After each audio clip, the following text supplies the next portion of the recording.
নমস্কার, Deepa's thought spicy হটে সবাইকে স্বাগত। বন্ধুরা, আজকে একটি ভেজ রেসিপি নিয়ে এসেছি। যতই মাছ মাংস ডিম থাক না সঙ্গে, একটা দুটো ভেজ রেসিপি না থাকলে মনটা ভালো লাগে না। আজকে পটলের রেসিপি নিয়ে এসেছি। পটলগুলো বন্ধুরা এভাবে গোল গোল করে কেটেছি। একটা দুটো পটল একটু রং ধরেছে। আচ্ছা, ভালোভাবে কেটে ধুয়ে পরিষ্কার করে নিয়েছি। আলুগুলো এইরকম টুকরো আকারে কেটেছি, সাথে টমেটোও রেখেছি। বন্ধুরা প্লিজ শুরু থেকে শেষ পর্যন্ত সাথে থাকবেন, সাপোর্ট করবেন আমায়। কড়াটি বসিয়ে নিয়েছি, গরম হয়ে গিয়েছে বেশ। সর্ষের তেল দিয়ে নিলাম। সর্ষের তেলটাও সামান্য একটু গরম হওয়ার অপেক্ষায় রয়েছি। আজকের রেসিপি ভালো লাগলে লাইক দেবেন আর সাবস্ক্রাইব করে আমাকে সামনের দিকে এগিয়ে নিয়ে যেতে সাহায্য করবেন। বন্ধুরা কমেন্টস অবশ্যই করবেন। আপনাদের সাহায্য ছাড়া আমার এগোনো একেবারেই অসম্ভব। দেখুন, পটলগুলো গোল গোল করে যে কেটেছিলাম, আর খুব মোটাও কাটিনি, পাতলা করেই কেটেছি ছোট ছোট টুকরো, যাতে ভালোভাবে ভাজাও হয়ে যায় আর সুন্দর তেল ঝাল মশলাটা ভালোভাবেই এপাশ ওপাশ করে পটলের মধ্যে চলে যেতে পারে। খেতে তাহলে খেয়ে সুস্বাদু হয়। এইভাবে পটলগুলো তেলের মধ্যে ভালোভাবে একটু ভেজে নিতে হবে। বন্ধুরা দেখুন কেমন লালচে করে ভেজে নিয়েছি। এবার এগুলো তুলে নেওয়ার পালা। একটা প্লেটের মধ্যে তুলে নেব ধীরে ধীরে। তেলটা সামান্য ছেঁকে নেব। আর জানেন তো, পটল ভাজা হয়ে গেলে তেলটা সামান্য কালচে হয়ে যায়, কোনো ব্যাপার না। আচ্ছা, এর মধ্যেই আমি আলুগুলো এবার দিয়ে নিলাম। আলুগুলোকেও একটু ভেজে নিতে হবে। কড়াটা ভীষণ গরম হয়ে গিয়েছিল, জোর ধোঁয়া উঠে পড়েছে। ধীরে ধীরে আলুগুলো এবারে আমি ভেজে নেব। বন্ধুরা লক্ষ্য করেছেন, আমি কিন্তু এখনও পর্যন্ত এতটুকুও লবণের ব্যবহার করিনি। আজকে পটল আর আলুটা এমনি তেলের মধ্যে ভালোভাবে প্রথমে ভাজা করে নিচ্ছি। তারপর রান্নার মাঝপথে যখন প্রয়োজন তখন আমি লবণ দেব। আপনারা ইচ্ছে করলে ভাজার সময়তেও লবণ আর হলুদটা দিয়ে নিতে পারেন। তো আমি আলুগুলোও তুলে নিয়েছিলাম, আর ওই তেলের মধ্যে আরও একটু সর্ষের তেল যোগ করে দিয়েছি। পুরোটা গরম হয়ে গেলে ওটা সাদা জিরে আমি দিয়ে নিলাম। বেশ চড়বার করে একটু যখন ভাজা হয়ে গেল জিরেটা, তখন পরবর্তী সমস্ত উপকরণগুলো ধীরে ধীরে এবার দিতে থাকবো। শুরু থেকে শেষ পর্যন্ত দেখবেন প্লিজ, ধৈর্য ধরে একটু সাপোর্ট করবেন প্লিজ। একটা ভিডিও বানাতে অনেক সময় লাগে, অনেক কষ্ট লাগে। আপনাদের সাপোর্ট ছাড়া আমি এগোতেই পারছি না। তো বন্ধুরা ফিরে এলাম রান্নায়। যখনই এই ভাজা হয়ে গেল জিরেটা, তখনই আমি দিয়ে নিলাম পেঁয়াজ কুচি। বেশ অনেকটাই পেঁয়াজ কুচি দিয়েছি। দিয়ে ভালোভাবে এবার ভাজা ভাজা নাড়াচাড়ি করে নিচ্ছি। পেঁয়াজটা বেশ সুন্দরভাবে লালচে হয়ে ভাজা হয়ে গিয়েছে। এবার পরবর্তী উপকরণ দিতে থাকবো। প্রথমেই দিয়ে দিলাম গ্রেট করে রাখা রসুন কুচিগুলো। রসুনগুলো দিয়ে ভালোভাবে ভাজবো। রসুনে যতক্ষণ না ভাজা হয়ে সুন্দর একটা গন্ধ উঠে পড়ে, ততক্ষণ অবধি পেঁয়াজের সাথে রসুনটাকেও ভেজে নিতে হবে। এরপর যেই ভাজা ভাজা হয়ে এসেছে, তখন পরবর্তী এই যে গ্রেট করে রাখা পেঁয়াজ আর আদা বেশ অনেকটা পরিমাণ ভালোভাবে দিয়ে এটাও ভাজা ভাজা করে নেব এদের সাথে। পেঁয়াজ আদা রসুন যত বেশি ভালোভাবে কষা হবে, তত রান্নার স্বাদ বাড়বে। তো অতিরিক্ত ভাজলে আবার আদার থেকে একটা তিতো তিতো স্বাদ উঠে পড়ে, তো সেই বুঝে ভাজাটা সময় দিতে হবে। এখন বন্ধুরা আমার মনে হচ্ছে বেশ কষা ভাজা হয়েছে। তো পরবর্তী উপকরণ টমেটো যোগ করে দিলাম। এইবার টমেটোগুলোর সাথে আবার একটু কষিয়ে নিতে হবে। রান্না যত ধৈর্য ধরে সুন্দরভাবে করা যাবে, ততই সুন্দর খেতে হয়। তো ঝটপট খুন্তি চালিয়ে টমেটোটাকেও ভালোভাবে কষে নেওয়ার জন্য সময় দিলাম। বেশ নাড়ানাড়ি করে নিচ্ছি। তারপর আবার কিছুটা খুন্তিটা থামিয়ে রেখে ভাজতে দেব। তারপর আবার কষিয়ে নেব। এরকমভাবে যখনই সময় হবে, বেশ ভাজা ভাজা হয়ে যাবে, তখন আমি পরবর্তী যে আগে থেকে ভেজে রেখেছিলাম আলু আর পটলগুলো এর মধ্যে দিয়ে নিলাম। দিয়ে সমস্তটা একসাথে এবার কষিয়ে নেওয়ার পালা। দারুণভাবে কষিয়ে নিয়ে আজ করছি রান্না। বন্ধুরা সব এইভাবে রান্না করে খান না। তো বন্ধুগণ এবার মশলাগুলো দেখে নিচ্ছি। হলুদ, লবণ, লাল লঙ্কা গুঁড়ো, কাশ্মীরি লঙ্কা গুঁড়ো আর একটু জিরে গুঁড়ো। ঝাল লঙ্কা, কাশ্মীরি লঙ্কা দুটোই নিয়েছি। এই সমস্তটাই আমি ধীরে ধীরে পটল আলুর তরকারির মধ্যে জুড়ে দিচ্ছি।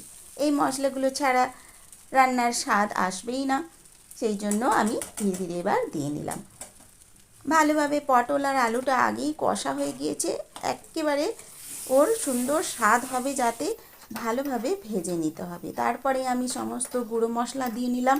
টমেটোটাও এতক্ষণে ভালোভাবেই ভাজা হয়ে গিয়েছে, নরম নরম হয়েছে। এরপর যখন জল যোগ করব তখন পুরোটাই সেদ্ধ হবে আর তার টক স্বাদটাও ছেড়ে দেবে। এবার বাকি মশলাটা প্লেটের মধ্যে ছিল, ওটার মধ্যে একটু জল দিয়ে গুলে নিলাম, দিয়ে ভালোভাবে ধুয়ে নিয়ে এবার ওর মধ্যেই দিয়ে দেব।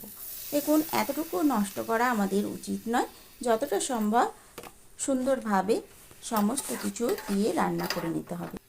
সামান্য জলটা যোগ করে নিয়ে এবার ওই মশলাটা এই জলের সাহায্যে আরও ভালোভাবে কষা হয়ে যাবে আর টমেটোটাও বেশ গলে আসবে। পুরোপুরি টমেটোর টক ভাবটা তরকারির মধ্যে প্রবেশ করতে পারবে।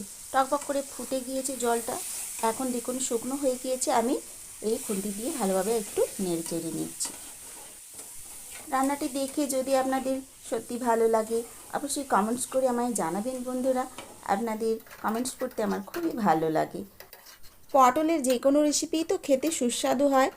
এই ঝাল ঝাল কষা কষা আলু পটলের এই তরকারিটিও খেতে খুবই সুস্বাদু, আর এটা ভাত রুটি সবের সাথেই বেশ ভালো যায়। গরম গরম ভাতের সাথে গরম গরম তরকারি দিয়ে এক থালা ভাত অনায়াসেই খাওয়া হয়ে যায়। রুটির সাথে, পরোটার সাথে, রাতে ডিনার হিসাবেও খাওয়া যায়। আর ব্রেকফাস্টে বেশ আলু পরোটা বা এমনি সাদা প্লেন রুটি, লুচি এর সাথেও ভালোই খাওয়া যায়। তো বন্ধুরা, আমি জল যোগ করে দিয়েছি। ভালোভাবে যখন কষা হয়ে গিয়েছে তখন ভালোভাবেই বেশ সেদ্ধও হয়ে যাবে আলুটা, আর একটু সামান্য ঝোল ঝোল রাখার জন্য বেশ আমি একটু জল ভালো পরিমাণে দিয়ে ঢাকনা চাপা দিয়ে দিয়েছি। এখন ঢাকাটি খুলে দেখলাম আলুটা কতটা সেদ্ধ হয়েছে, প্রায় হয়েই গিয়েছে। টকবক করে ফুটছে, আঁচটা এই সময় আমি বাড়িয়েই দিয়েছিলাম যাতে আরেকটু জলটা মেরে নিতে পারি। তারপর দেখুন বন্ধুরা, সব শেষে আমি প্রয়োজন মতো একটু চিনি আর গরম মশলা দিয়ে নিলাম। এবার কিছুটা সময় ঢাকনা চাপা দিয়ে রেখে দেব যাতে গরম মশলার সুগন্ধ তরকারির মধ্যে চলে যায়। তারপর আঁচটা কমিয়ে দিলাম। 2-4 মিনিট পরে আমি আঁচটাও বন্ধ করে দেব। দেখুন বন্ধুরা, এখন কি পরিস্থিতি এসেছে। হ্যাঁ, বেশ সুন্দর হয়েছে, কালারটাও সুন্দর এসেছে আর তরকারিটি সম্পূর্ণ এইরকম ঝোলঝোল রেখেছি আমি। এবার আমি আঁচটা বন্ধ করে দেব, দিয়ে 5 মিনিট এমনি ঢাকা চাপা দিয়ে রেখে দেব। আজকে এই রেসিপি কেমন লাগলো অবশ্যই জানাবেন।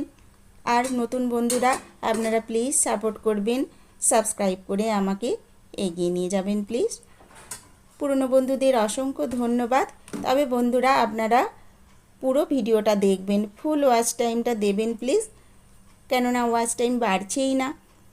তো যাই হোক, এখন আমি যখনই ঢাকনাটি খুললাম 5 মিনিট স্ট্যান্ডিং টাইম দেওয়ার পর, তখন তরকারির পরিস্থিতি এইরকম।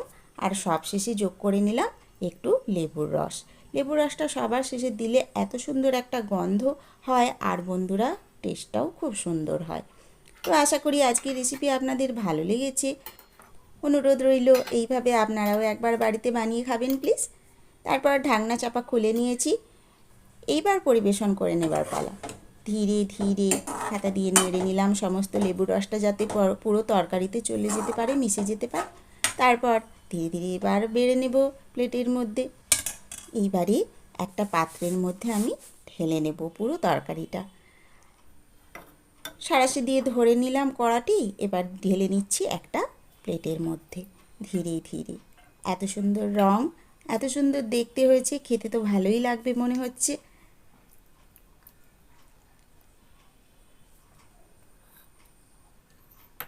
তো আমি এবার দেখুন বেড়ে নিয়েছি। সাধারণ তরকারি, সাধারণ রেসিপি, অথচ খেতে অসাধারণ। তো বন্ধুরা, দেখে বলুন তো কার কার জিভে জল এলো, আমায় অবশ্যই কমেন্টসে জানাবেন কিন্তু। আচ্ছা, আজকের মতো বিদায় নিচ্ছি বন্ধুরা, সম্পূর্ণটা দেখবেন। আর নতুন আরেক রেসিপি নিয়ে আবার চলে আসব অন্য কোনো দিন, অন্য কোনো ভিডিওতে। ততদিন আমার চ্যানেলের আরও যেসব ভিডিও রয়েছে সেগুলো দেখবেন প্লিজ ঘুরিয়ে ফিরে। আর আপনারা বেশি বেশি করে শেয়ার করে দেবেন নিকট আত্মীয়দের কাছে।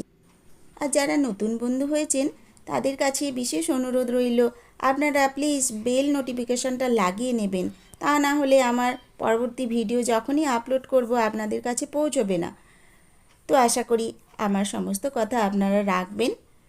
আজকের মতো বিদায় নিচ্ছি। টাটা বন্ধুরা, সবাই ভালো থাকবেন, সবাই সুস্থ থাকবেন, আর সুন্দর সুন্দর রান্না করে খাবেন। আর দীপাস থট স্পাইসি হটকে সামনের দিকে এগিয়ে নিয়ে যেতে ভুলবেন না কিন্তু। Thank you, tata, bye bye. এখন তবে আলু পটলটা খাই।